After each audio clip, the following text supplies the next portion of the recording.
What up, New York Giant Nation? It's your boy MacDaGiantsFan, man. And this is the True Blue Podcast.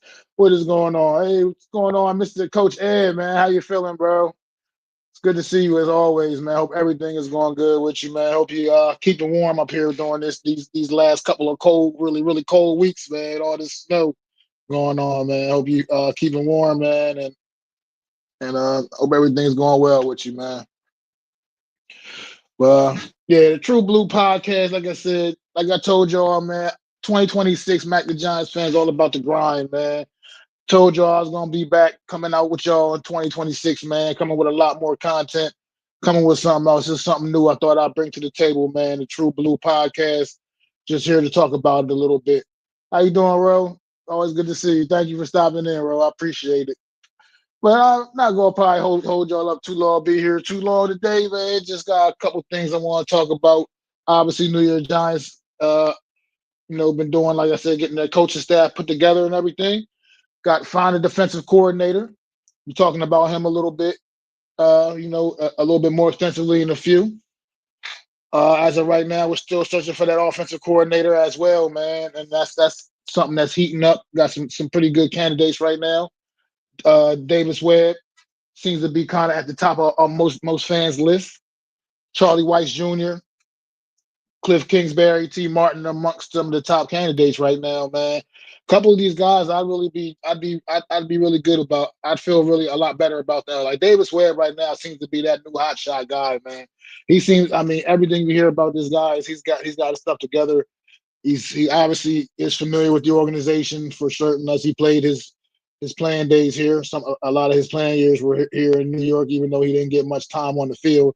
But at the same time, I mean, everything you hear about him, smart guy, one of the really young up and coming coaches around this league, man. So he could. That's why I think a lot of guys are leaning towards him because he's the type of guy that also, you think about a succession plan going forward with John Harbaugh when he is ready to step down. I mean, man, ain't no young man, so you got to figure it ain't gonna be with so many years John Harbaugh got left, man.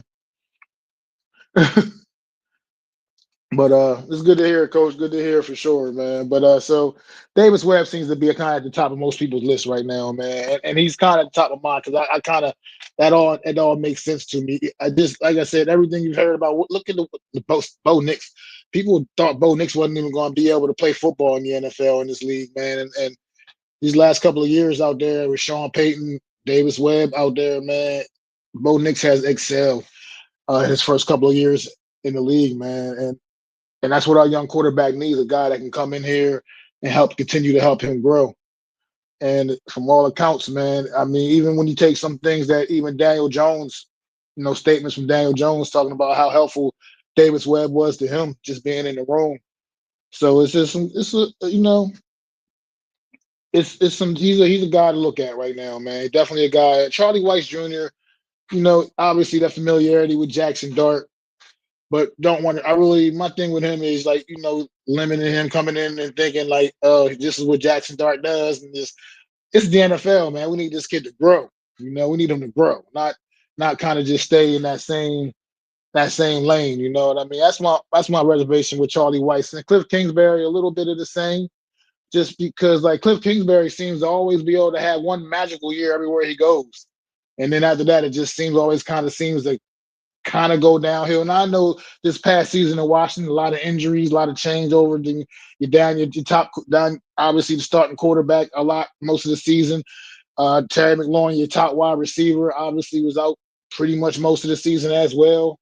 So you traded your best running back right before the season started, and that didn't turn out to not work out for you. So a lot of things he had going against him. I understand that, but I'm just, it's just something that I've noticed with Cliff. I kind of a trend with Cliff Kingsbury is like, it's always give you that one good year. He had the Cardinals. He had it out there, and then Washington last year, tremendous season a season ago, and then this year just kind of all fell apart, man. Even though you're not working with your top guys at the same time, you got to show that ability to work with who you got. Coach Head says I trust Harbs in whatever direction he feels is best. Whoever ends up as OC, as long as the staff around him can coach up their positions, will go a long way to success. I'm more into the O-line coach. I heard that, Coach. I'm with you, man. I'm right there. I'm the same way with when it comes to John Harbaugh. I trust and believe he's going to bring in the right guy for the job, whoever that may be, man. I do believe in what he's in him, obviously, because how can you not? The guy has a proven track record of success, man. So I do. I'm with you right there when I say I'm pretty much going to be on board with whoever he brings in because I trust in his decision making ability. And I'm interested in that O line coach too, man. I really did want to. I wish in a perfect world we could have retained Basillo, man. But I understand the business, man, and it's just this is a business at the end of the day. So hopefully we can find. I'm sure, like I said, also like you said, I trust and believe in him as and Hardball, and I know once again I'm confident he'll find the right guy to come in and hopefully continue this offensive line trending in upward direction like they have been, man. Because last season I really did enjoy watching them develop and look like a competent offensive line in most games, to be quite honest, man. In most games, it finally seemed like that light bulb finally went on, man, and these guys were able to finally put some things together and do some good things. So I'm excited to see who can maybe come in there as the offensive line coach. And as also another candidate, offensive coordinator candidate as well. That's been interesting, man. Things been heating up, man. One Mr. T. Martin, the quarterbacks coach from Baltimore, man. Obviously already has a relationship with John Harbaugh, and he's done some pretty good things over there as well. Here's some good things about T. Martin, what he's been his ability, how he's been able to, turn help turn Lamar Jackson into a better passer. And he's been doing some positive things. So he's another guy, another name out there, man, that's of interest for sure, man. But also, coming on over to the staff, special teams coordinator Chris Horton, and he's also the assistant head coach as well, man. So just like I said, total revamp of this coaching staff, which is what this team needed, man. Like I said, it needed to be gutted. It did, honestly, it did. It was just a big change needed to happen, man. And this is what the doctor ordered. I feel like Harbaugh is coming in and he is really, really already putting his fingerprint on this thing, man, and really changing some stuff, man, for the better. Absolutely for the better. And I'm excited to watch it all unfold right now, man. It's been really, really, really thorough, man. Been a thorough process, man. And speaking of thorough processes, he did already also, like I mentioned, get his defensive coordinator in here, one Mr. Denard Wilson, formerly of the Tennessee Titans. And Denard Wilson comes in, people, has their different, views about him, but he's overall, I think he was a pretty solid hire to me, from what I can tell, what I can see, what he was able to do in Tennessee. I mean, I know this year things kind of got a little off kilter a little bit. But a year ago in Tennessee, what he was able to get done with that defense, not a lot of big time names on it, man, and still was able to do it. And also what he was able to do with that secondary in Tennessee, man, and how he had those guys playing up, and that's something the New York Giants definitely need. They definitely need something better in their secondary, man, because it's been rough. It's been a rough couple of couple of years back there in the back end for the New York Giants, man, to say the least. We need to figure out a way to get these guys coached up back there better, man. And Denard Wilson seems to be the guy for that. I mean, aggressive style defense that he runs, and it's. I think the Giants have a lot of key pieces that'll be able to really be able to execute his philosophy. You know what I mean? And prioritizing disrupting the offensive timing, like just with aggressive press coverage in the secondary, which if you think about it, that could maybe this guy could come in and potentially save the career of Deontay Banks, man. I know it could be a bit of a reach because I think Tay Banks, I don't really want to call the guy a complete lost cause, but he's been rough, man. It's been rough, and this guy has not shown enough. He was not able to figure out the Shane Bowen philosophy. He was not able to understand what was being asked of him, and maybe or bringing a guy like Denard Wilson, maybe that can help get a guy like Tay Banks back on track, man. Hopefully, we'll see. I mean, first round pick invested in him. I really want to see him doing more than running kicks, man. Really do. I mean, after you invest the first round pick in a guy, you just don't really. want to see this guy just running kickoffs back. But at the end of the day, this is where we are with him right now, man. But he's also a very aggressive play caller, man. I mean, very zone heavy scheme, a lot of cover three, cover four, two high safeties and stuff, man. Like it allows the corners to be aggressive, man. And that's I think that could be that's why I was talking about if he can maybe even revitalize a Tay Banks type of career, because that's where Tay Banks is at his best when he's able to kind of be a little more physical right there at the line a little bit, and that's where he seemed to have more success under Wink Martindale's philosophy, man. So hopefully we can see some changes back there. Tyler Newman as well, another guy I'd like to see. I mean, I have still haven't given up completely on him yet. I think this guy, I think he does have all the tools. He just needs to get his head out of his ass, to be quiet, for less lack of a better way to say it, man, because he has himself in position, but then he just has poor technique. And I don't he needs to really clean that stuff up, man. I think that we can get a lot more out of him. Hopefully, like I said, new staff, new guys coming in here, man. Maybe perhaps we can see a lot of changes with these young guys, man. But another thing Denard Wilson is also good at is disguising those pressures, man. Like he'll have you swearing to God he's sending the house, man, and these guys just start dropping back in coverage, fooling the quarterback, making the quarterback have to think about it, and maybe that can create some much needed turnovers that this Giants defense needs to be better at achieving, man. Because this New York Giant defense has issues, man. Has had issues the last couple of years, man. Turning the ball over, they just cannot seem to just take that ball away from the offense, man. So hopefully we can get into something like that with Denard Wilson, man. Hopefully some things like that can change.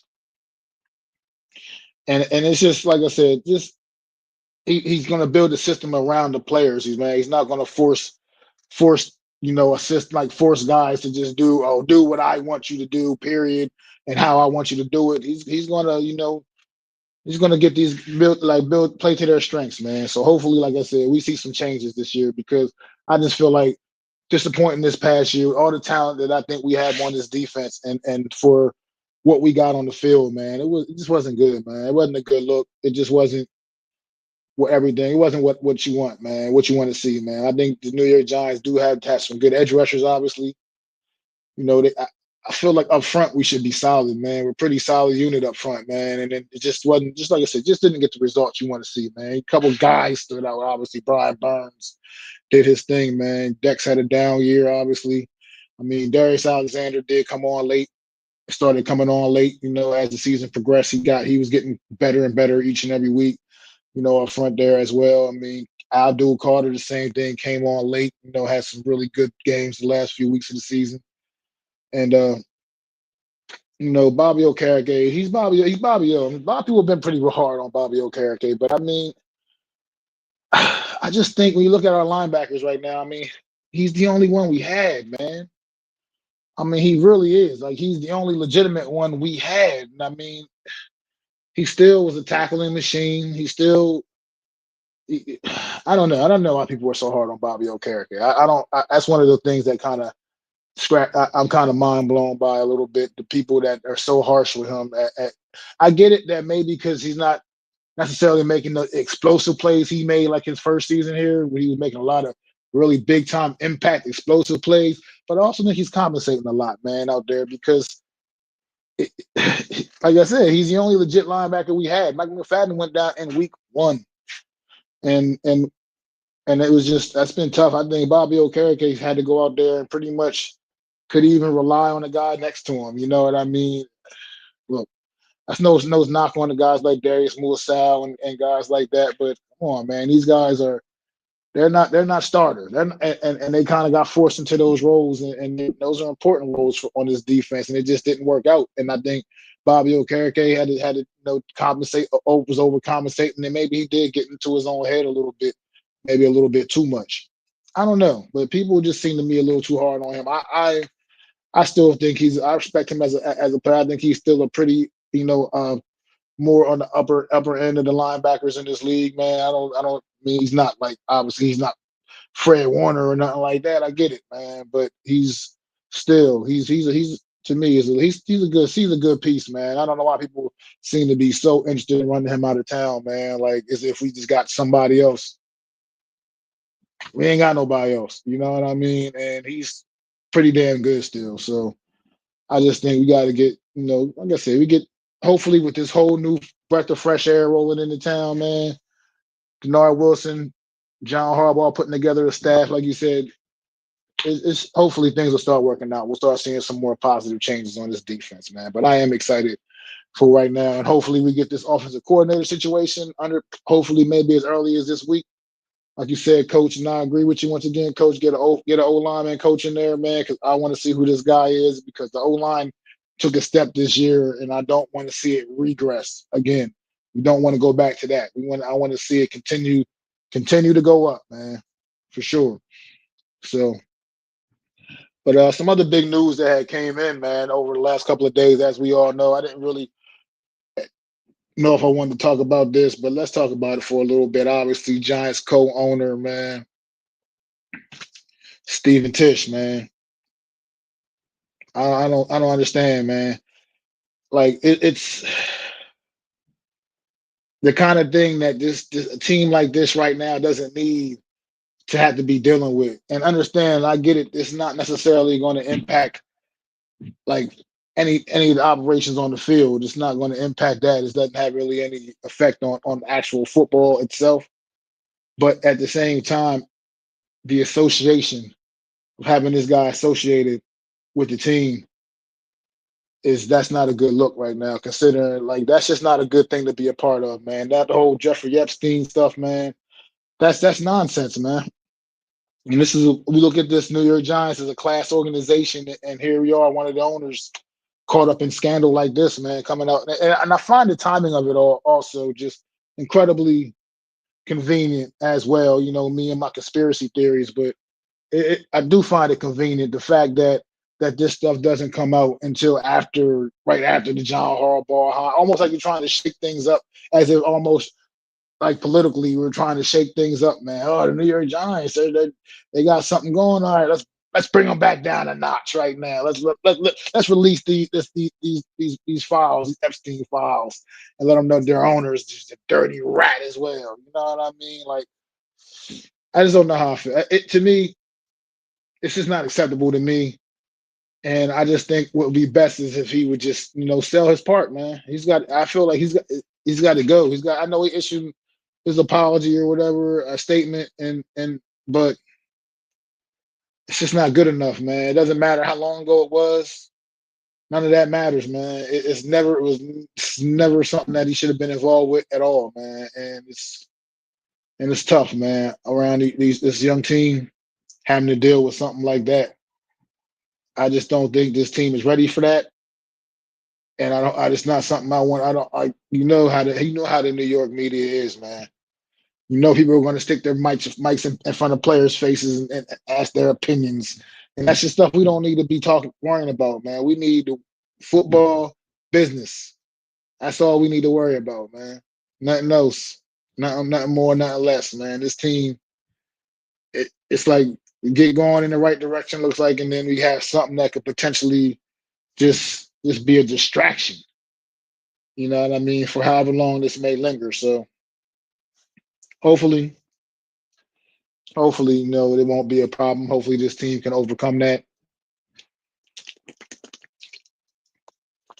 But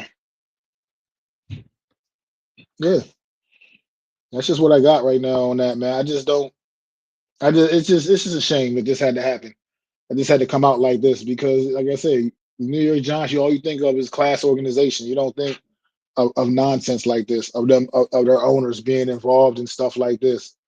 Already dealing with the situation with John Mara and his health situation, and now you got John Mara dealing with the health situation like he's dealing with the cancer and everything, and now you got this coming out about Steve Tisch being involved with Jeffrey Epstein, of all people. Like right now, Jeffrey Epstein is like the scum of the world right now, scum of the earth.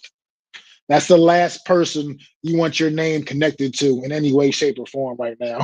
Probably on like the planet Earth. He's like one of the absolute last people you want your name connected with. So it's just not. It's not a good look.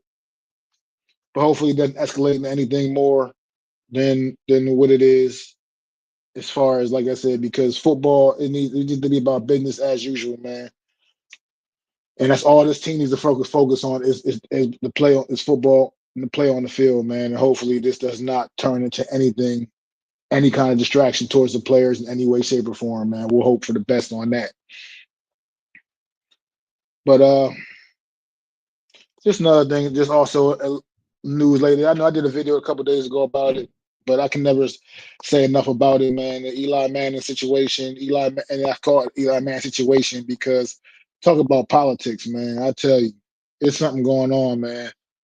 Because the way what a Hall of Famer is measured by is our greatness and great accomplishments, and that's what a Hall of Famer is measured by. But yet, people seem to want to move the needle for certain individuals. Yes, Eli Manning didn't have the gaudy regular season stats like some of the other guys, like the Tom Brady's and the Peyton Mannings, and like what you see the Patrick Mahomes of today doing and stuff like that. And I understand that, and I'm not comparing him to those guys in any way because I'm not going to sit here and say, yeah, Eli Manning is just as good as those guys or better than any of them. I'm not saying that shit. What I'm saying is Eli Manning is a standard of greatness in this league as well because the things he did in the postseason was a standard of greatness. It's top tier. His accomplishments in the postseason were top tier accomplishments. You don't have the playoff runs that he had, and then it just gets ignored, man. And it just gets ignored, act like that's just nothing. That's no big deal. That's all you did. That's it. You're just the all-time leading passer in a single postseason. Oh, that's it.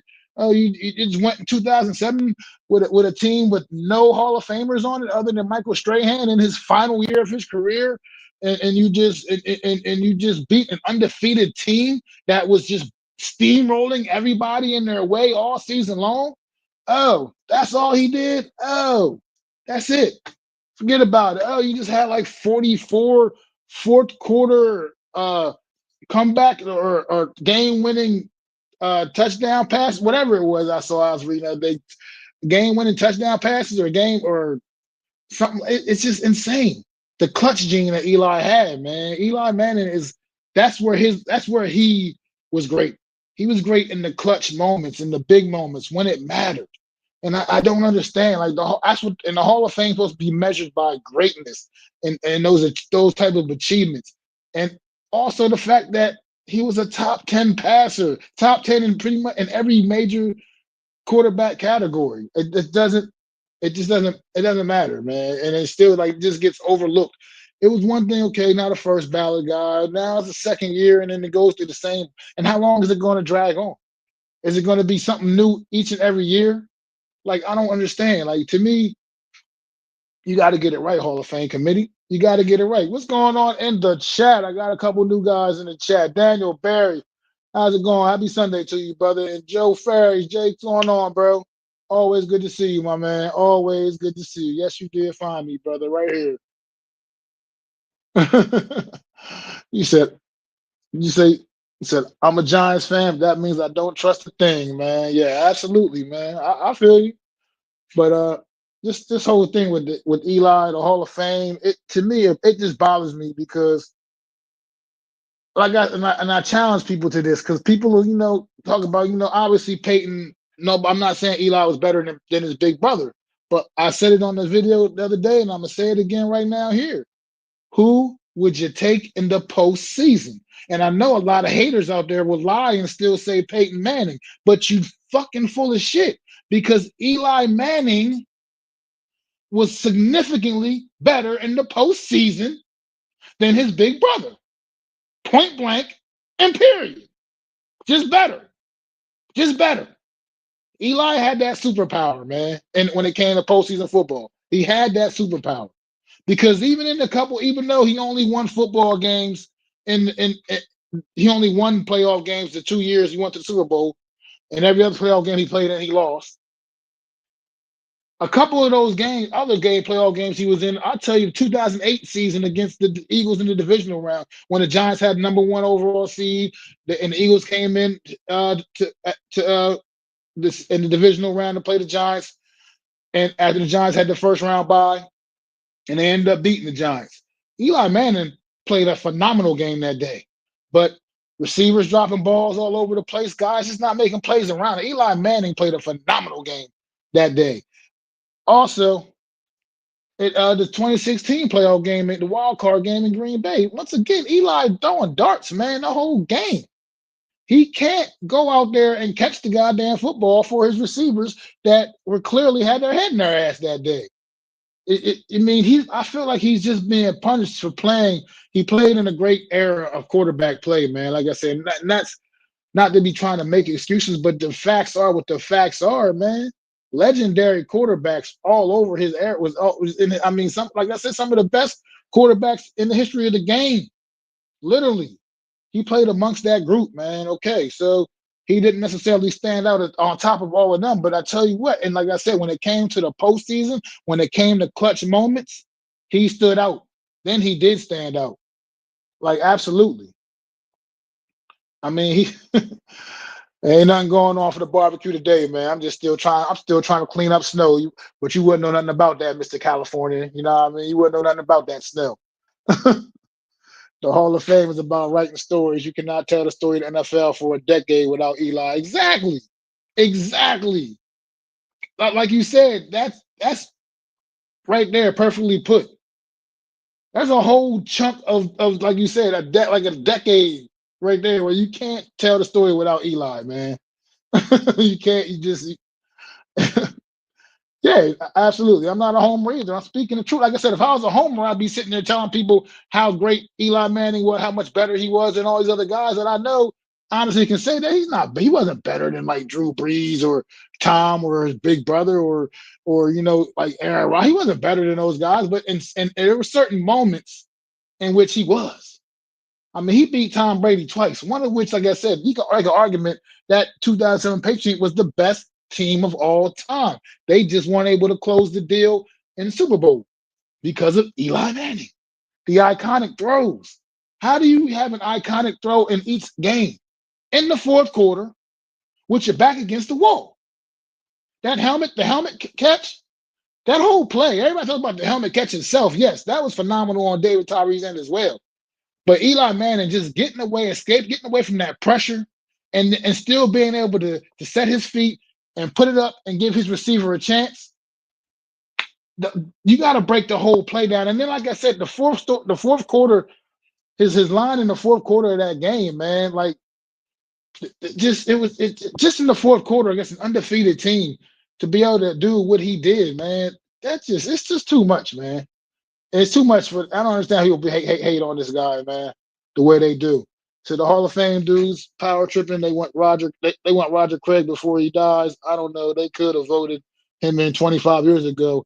Why care now? I mean, I agree with that stuff, man. Like if they feel that way about Roger Craig, then why'd you make him wait this long? I mean, he was a phenomenal player in the '80s as well. Honestly, I mean, Roger Craig was I think, if I'm not mistaken, the only thousand guy ever, still to this day, in history of the league. 1,000 yards receiving, 1,000 yards rushing in one single season. Once again, greatness. I get it. Hall of Fame people say, "Oh, it's about your career, the whole career." Well, he was a good player throughout his whole career, and then he has that stamp of greatness right there that no one else can touch. But yet that's how the Hall of Fame felt about him and left him out all these years. And I don't understand it. Eli, like I said, Eli's postseason greatness to me alone is what should be getting him in the Hall, point blank and period. I mean, you go back to 2011 Super Bowl 46. That pass to Mario Manningham, I mean, the coverage was perfect, and the pass needed to be more perfect, and it was. I mean, dropped it right in the bucket. You just can't do it any better. Like I mentioned, that 2011 season, that playoff run to Eli Manning, and it's still to this day, still holds the record for the most yards in a single postseason. I mean, it's just phenomenal what he's able and the thing about how many times how many playoff runs has Patrick Mahomes now had and how many more playoff runs that Tom Brady still have since then and Jalen Hurts and some of these guys now, Josh Allen's and whatnot. these other guys, and nobody's breaking that record. Nobody's knocking that down. Eli Manning still holds on to that. And once again, also, once on the team, no other Hall of Famers around him. You don't have the luxury of the Randy Mosses or a luxury of a Marvin Harrison or Rob Gronkowski's and guys like that. Eli Manning was playing with guys that, they were good. I'm not saying like our guys weren't good. They were decent, good ball players, but for the most part, they weren't all-time greats. He didn't play with any all-time greats. He played with some good guys, but not all-time greats.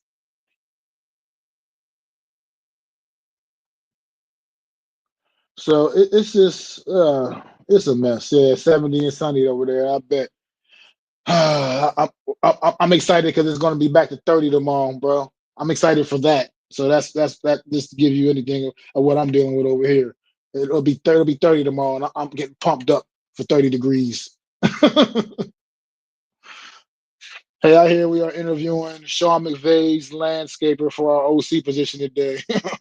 What's even left? I mean, I was talking about him earlier a little bit. Like I said, he still got Davis Webb out there, Charlie Weiss Jr., Cliff Kingsbury, T. Martin amongst some of the names, man. Like I said, mentioned earlier, I trust in the process, bro. I'm believing in whatever Harbaugh's going to do because Harbaugh's a proven winner, and if he makes a move, I stand by it because he made a lot of good moves in Baltimore for over a very long period of time, man. So I'm confident in his ability, and I'm sure whoever he brings in is going to be be the guy that he's absolutely, absolutely felt really good about, man.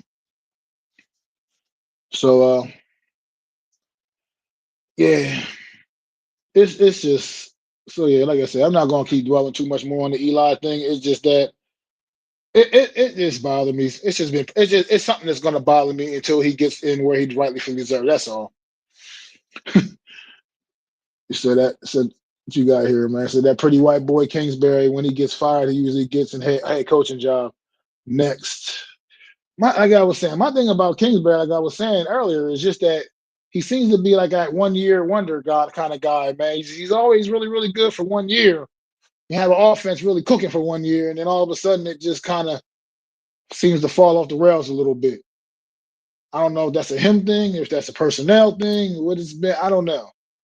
But that's my only reservation. It's my big reservation with Cliff Kingsbury, man. It just seems to always be that way with him.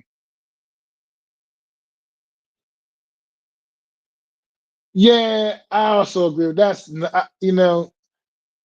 something I would, I'm only talking about specifying Eli because obviously this is, New York Giants podcast here. But yeah, Belichick is close enough to New York Giants family as well. So you know what? That's a disgrace. That's just a disgrace. There's no. That's almost like saying if Tom Brady when his first year eligibility and he doesn't get in, that would be like that, which I think is what still 2 more years I think away. Is that still like 2 more years? I think like 2 more years. I think Tom's got like 2 more years. I think, but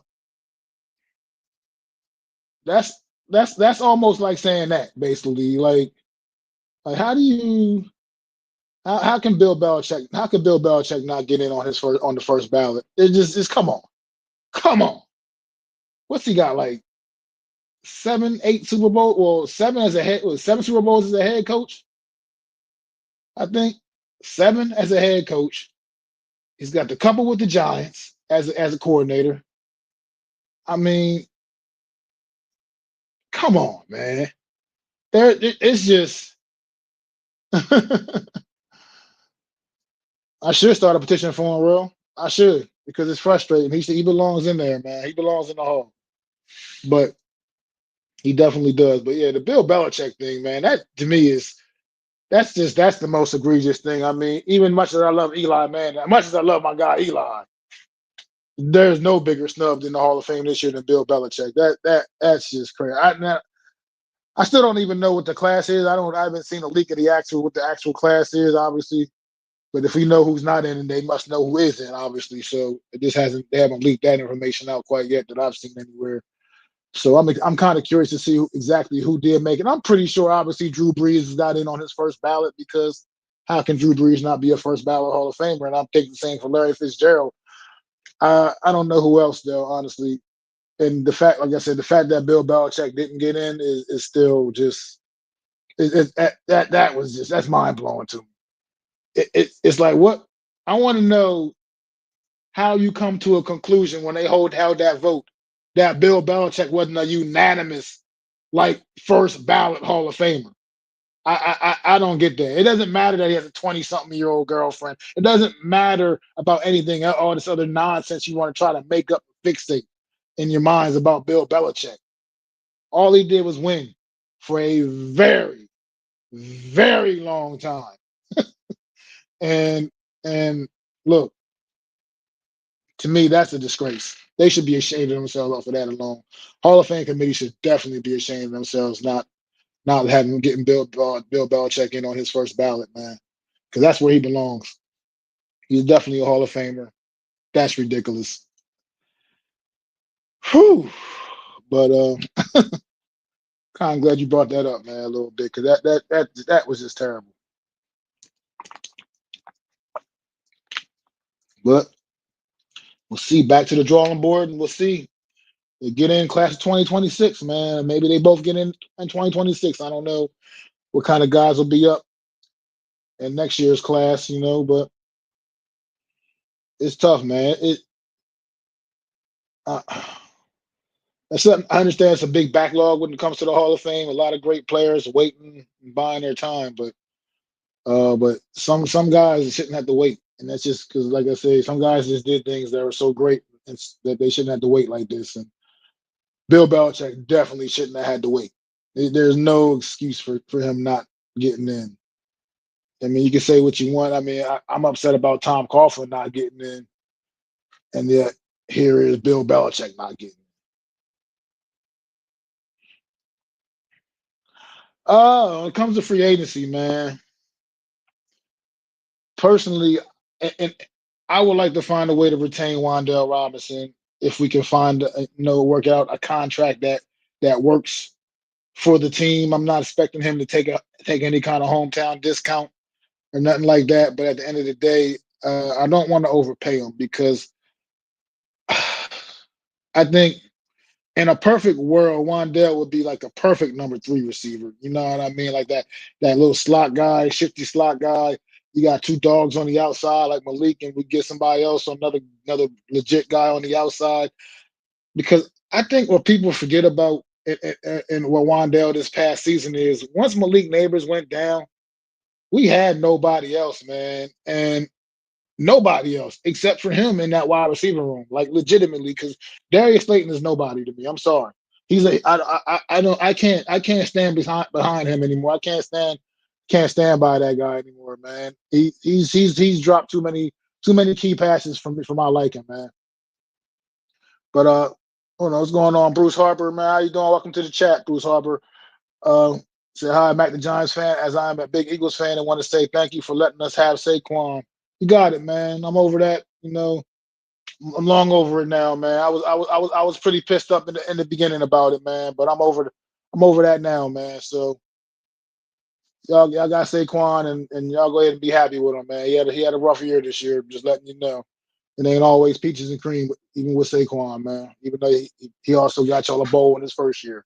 So, but thanks for coming in, man. I do appreciate y'all, man. Uh, Wandale is a weird one with the with the NFL view. Would NFL view him as a gadget wide receiver and want to pay him 10 million, or get serious and go 20? Oh, I think the thing about a guy like Wandale is people view him differently in general.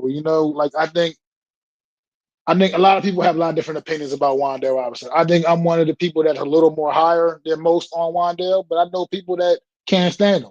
I work with a guy on Wednesdays sometimes. My guy, my boy, my super dope co-host Adam Costas. He can't stand Wandale's little ass. Me and him have very different opinions of Wandale, but I just like to look at what Wandale was able to do, man. Once his guys went down, and he was like the only real legit target in the wide receiver room.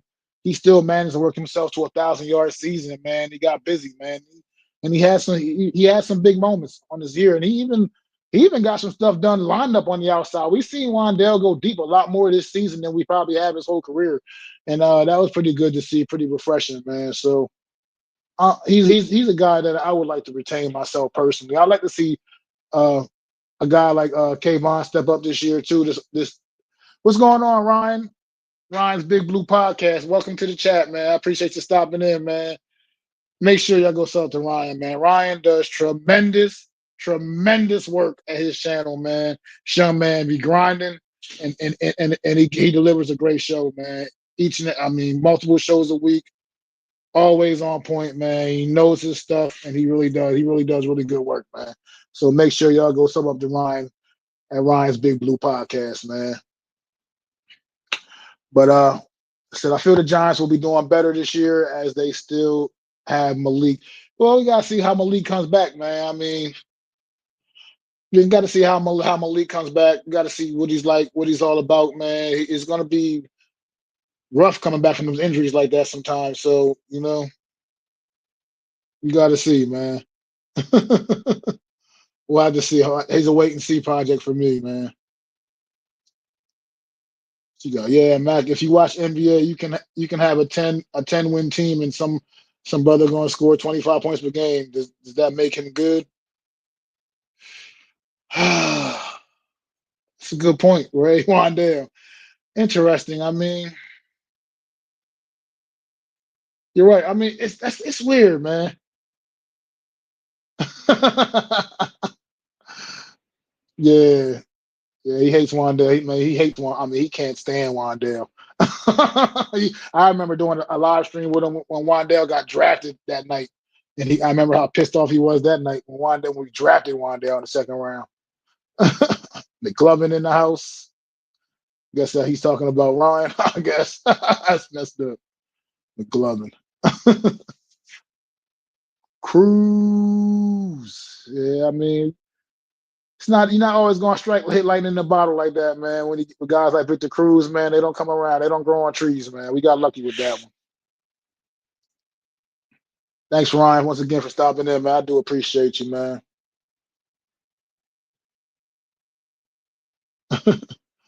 What up? What up? Boo! What the hell y'all got going on in here? Said I was in like juvenile hall, and this guy got all these guests. That's fantastic.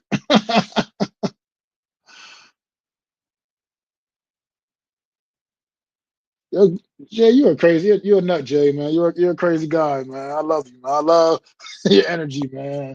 What you bring to the chats and all these streams, man. I appreciate the energy, man.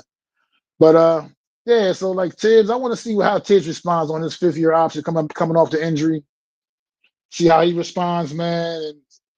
Because if the New York Giants or if he even becomes trade bait, he's a guy really curious about Illuminor. I would like to retain him, man. I really would. I really want to keep this line intact as much as possible. I don't want to shake up too much on the line. I don't want to change too much on the line. I really want to keep it as intact as possible, but I just don't know, man. It's going to be hard to do. You can't keep everybody, so cannot keep everybody, and that's what it's going to come down to. So that's what we're going to have to figure out, man. Is how we're going to work it out. But Illuminor is definitely a key piece also, man. I was going to get to him next after I was talking about Wandale, actually, and then I started going off a little bit on a little tangent. But Illuminor also, I think he was a valuable piece, man. On that right side of the line, he was an anchor. He was really holding it down in the early part of the year when we were still without AT for the first few games. Illuminor was really holding it down, man, and he was doing a really good job. And he did a good job throughout the season, man. He does need to calm down with the penalties a little bit, but I think he can obviously work on that for sure. And he's just a good piece out there. I mean, to me, he's our second best O lineman. I mean, after that's it. Those are 2 tackles right there are our 2 best O linemen, and I really would like to keep those guys. But when you're a free agent, man, the choice is yours, man. That's what happens when you go to free agency. It's a bitch. See what happens, man. Somebody might offer him more money than the Giants are willing to pay, and that's where That's where depth comes into play, man. You got to have guys step in, and hopefully can step up. But I would really like to, in a perfect world, retain Illuminor and Wandale. For me, those are a couple of the main guys. Cordell Flott, another guy that's really shown a lot of growth over his time here with the Giants. Another guy, I don't know how other teams value him around the league right now. I know you can't. I know you can't keep everybody, but that's not everybody. Those are just a couple of guys, man. Those are like the main guys. Like those are the main ones that I would like to keep. I mean, that's not keeping everybody. I mean, most of the other guys, as far as I'm concerned, like I'm not. I wouldn't mind. I mean, keep a guy like Bellinger around, but do I really expect him to stick around? Probably not with the way he's been treated over the last couple of years here with this team. He's probably going to go ahead and take that time to go out and go somewhere else and maybe get a more of an opportunity than what he's been getting here with the Giants. I would like to keep a guy like that, but I don't expect to, and I'm not really going to necessarily think that we will keep him, honestly. But at the same time, these guys, like I said, like Wandell has been a bit kind of a big part of this offense, and I think can be. Sure, I want to retain him. Why would I not want to? I mean, the same with Luminor. Luminor, like I said, anchor on that offensive line, man. The fact that we have two very reliable pieces at tackle, one who was to me the best left tackle in football, and Andrew Thomas, and then at right tackle have a guy like Luminor who is also a guy that's very good, could hold his own. Of course, I want to keep that together. Bruce Harper says, I feel Jameis has got top skills, but maybe he will get into trouble. What do you mean by that? Maybe he'll get. He's not. Jameis is the backup quarterback, and I think he's a good backup quarterback. And I'm good with. He definitely needs to stay. Need to keep him in the room with Jackson Dart. Let them continue to grow. I think Winston has a really bright future, potentially in coaching, or in just up in the broadcast booth. That guy is just a natural, man.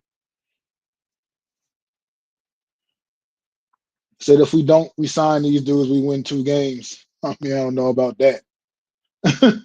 We better win more than 2 games. That can't happen. We can't get that bad. Doesn't it feel weird Joe Shane didn't try to extend anyone from 2022? I mean, I mean, who'd you really want to extend? Our draft capital was sick that year, and we got nothing. Yeah, pretty much. We pretty much got nothing for the most part. Not for the most part. I mean, like I said, I like Wandale, and I mean, I like Kayvon Thibodeau too. I just wish he hasn't necessarily given us some production of a number 5 overall pick, but I like him. I don't dislike Kayvon. I mean, like I said, Bellinger, I think is better than we realize, and I just think he hasn't gotten the opportunities for whatever reason. He keeps ending up in the doghouse. And Michael McFadden also he's been a player. McFadden has been pretty tough too, man. It's just that we lost him this season. I think it was easy to forget about McFadden because he came off a really good season in 2024, and then he got hurt in the first game of the year in that Washington game, out for the damn season. So I think people have kind of forgotten the level of player that McFadden can be and what he was seemed to be developing to. He was one of the players I was really, really excited about seeing this year. And it was upsetting to me to see him go down in week 1 and with a season-ending injury right in week 1. It was upsetting to me because I expected really big things. I think we would have got a better year out of Bobby Okereke with McFadden alongside of him as opposed to what he was playing next to the whole damn season. You can't mess around with tackles. You got to pay, or else the offense is non-functional. You're right. I know that for a fact. That's what I used to do. I used to play tackle in my days, man. I was the left tackle in my playing days, man. I know what it's all about, man. Very important position. Lawrence Taylor made it an essential position, a premium position. Got left tackles paid. That's why left tackles get paid as much money they get paid. That's why they're the second highest paid players on the offense, basically. It's because one Mr. Lawrence Taylor made that happen, man. He made it a premium position because he made it so you couldn't just slide anybody in there. You had to get some guys with skills out there.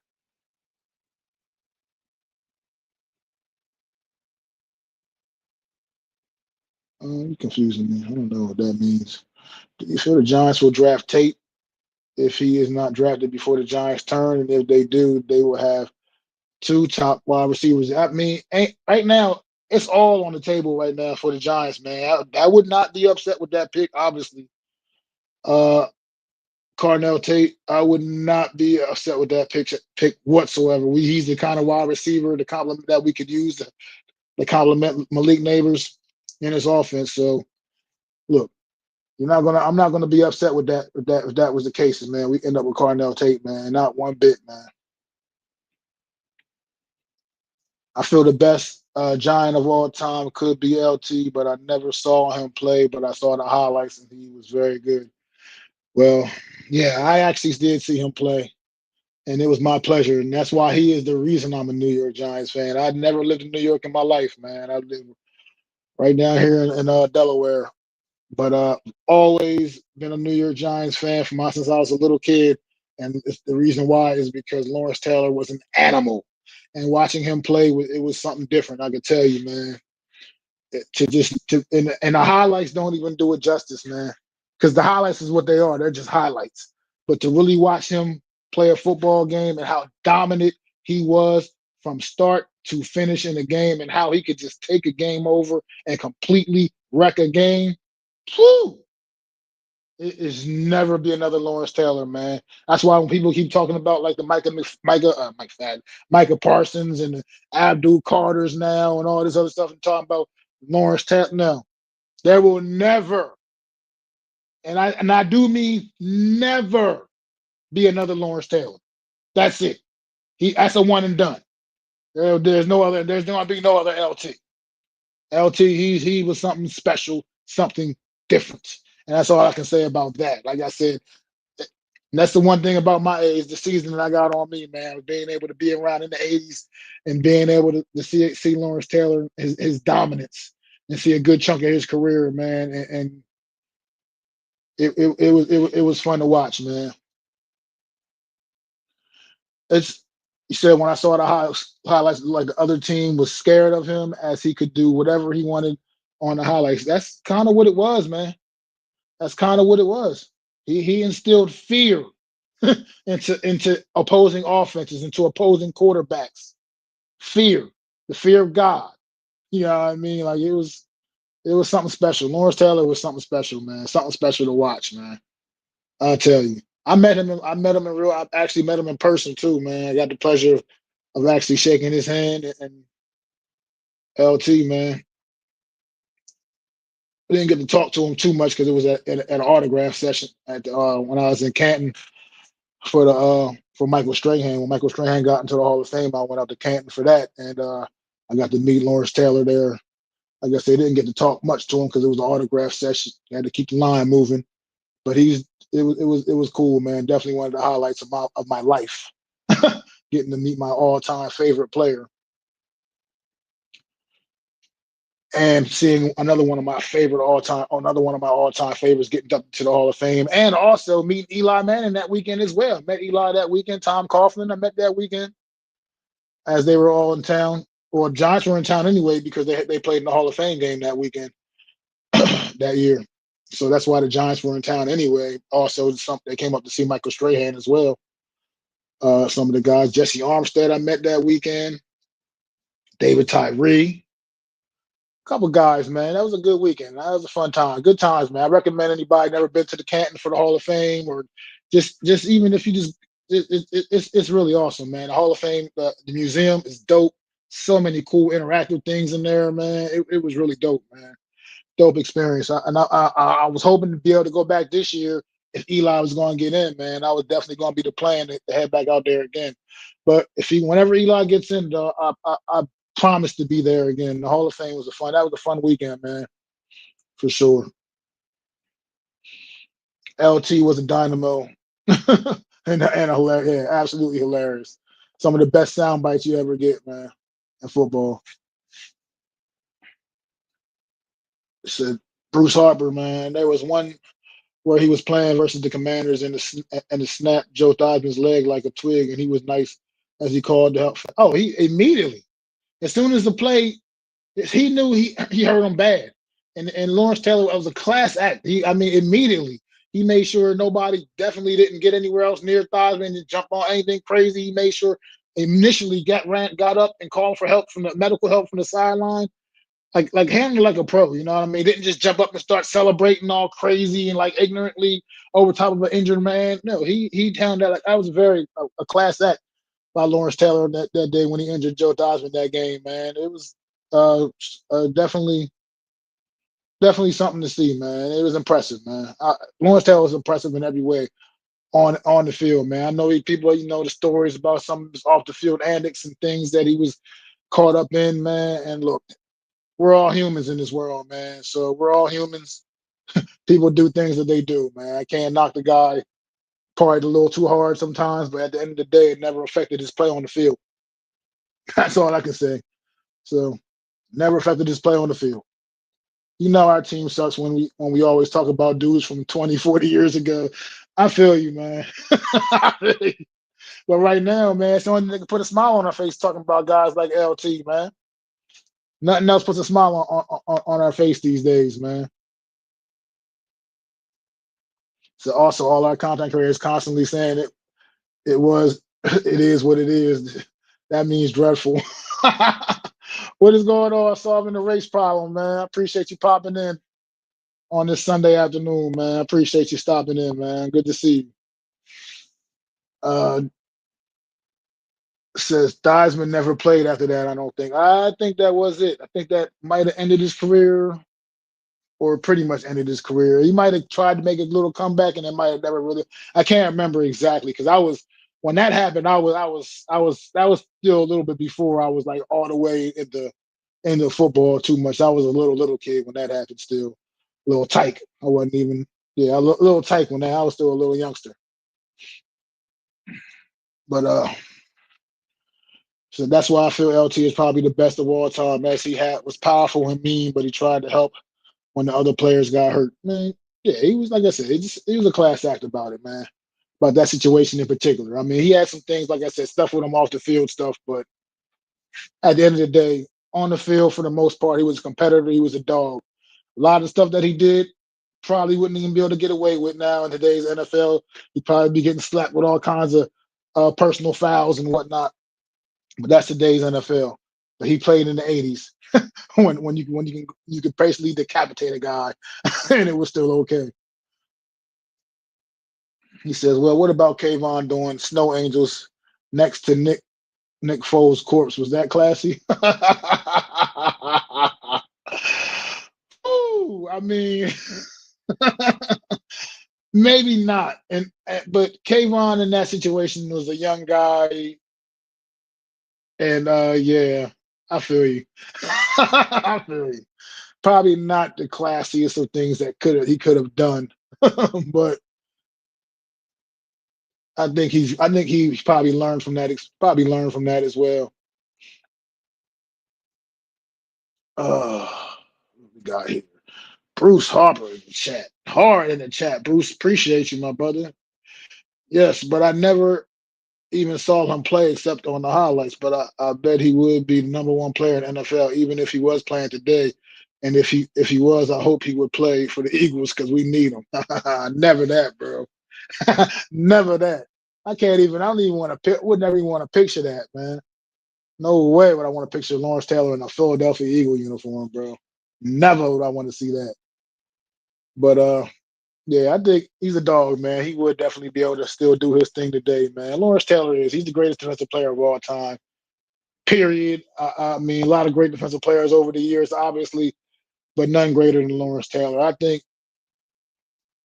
it's what he did to the game, man. Like I said, you had to really, like I said, you talk about highlights, but to actually see him play in games where you're not just looking at the cut up highlight tapes that reels. I'm talking about just watching him on the plays that you don't even see on the highlights and just see the impact he had. It's like I said, it was crazy.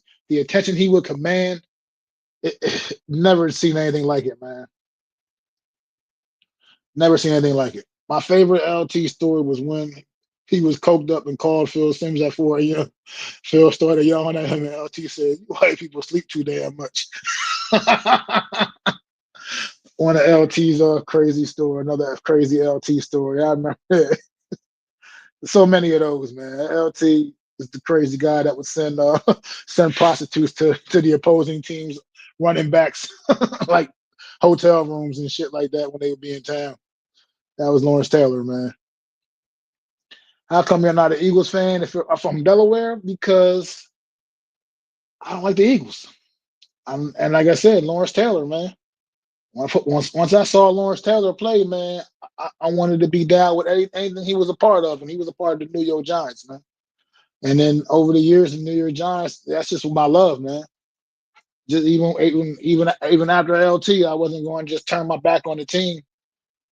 I mean, I love this football team now, and that's just what it is. I'm not, even though I'm closer. Yeah, sure, I live in Eagle country, but I'm not like I'm so far away from the New York market either. I mean, I can be to MetLife Stadium right now from my house in less than 2 hours. I mean, like, yeah, about an hour and a half drive, I'll be at MetLife Stadium from my house. I left my house right now, so it's not like I'm like way like far from the market. You know what I mean? I am. I'm a New York Giants fan. Plus, I do got a lot of. I'm from Delaware, but I got a lot of New York ties as well, man. I got a lot of family in Brooklyn and stuff like that. Spent a lot of time up there when I was younger. I'm also a New York Mets fan, by the way. My sister used to babysit Ron Darling's kids, an old pitcher for the Mets back in the day. Still does commentary for the Mets, as a matter of fact. Now my sister used to be the nanny for his kids. That's how I became a New York Mets fan. Used to get a lot of free Mets stuff back in the day. Free gear. He would just throw stuff my way when I was a youngster, man. So that's how I became a New York Mets fan as well. The same thing. I mean, just like that, because I got New York ties. So pretty much that's how it is. That's how I ended up becoming a Giants fan, man, as opposed to an Eagles fan. But I hold my own against Eagle fans every day of my life. Believe that. No, definitely didn't work out for that. Never had interest in that team either. Never had an interest. Yeah, I'm definitely a real one, man. And speaking of being a real one, I appreciate you coming in, Bruce, today. And if you are new to my channel, man, at all, man, make sure you hit that subscribe button for me, man. I got to get ready to check out, man, because the rest of my day got to go on, man. Got to go make a living as well. But I wanted to tap in with the first edition of the True Blue podcast, man. This is another live stream I'll be bringing y'all way, man. I'm gonna get a schedule set up for you guys. I might be bringing this one multiple times a week. Actually, I haven't really figured it out yet. Got to work around my work schedule as well. It's kind of tough because I have a weird work schedule, but might be trying to bring this one to you multiple times a week. The True Blue podcast, man. And this is, like I said, something that I've been trying to tell you guys that I've been trying to work on growing my channel this off season. I want to make 2026 great for Mac the Giants fan and all my loyal supporters, man. The guys that come through and really continue to keep my channel growing, man. And I really, really appreciate it, man. I really do.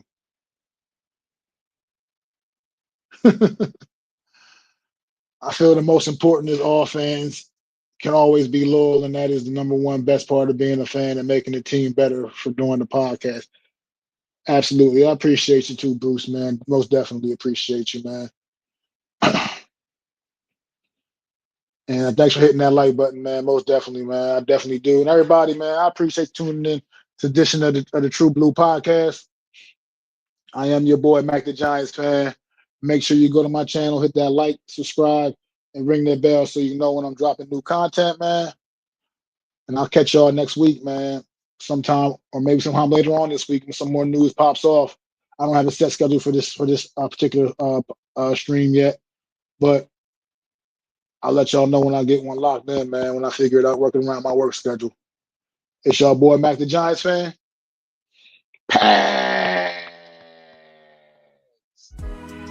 I'd like to thank you all for listening.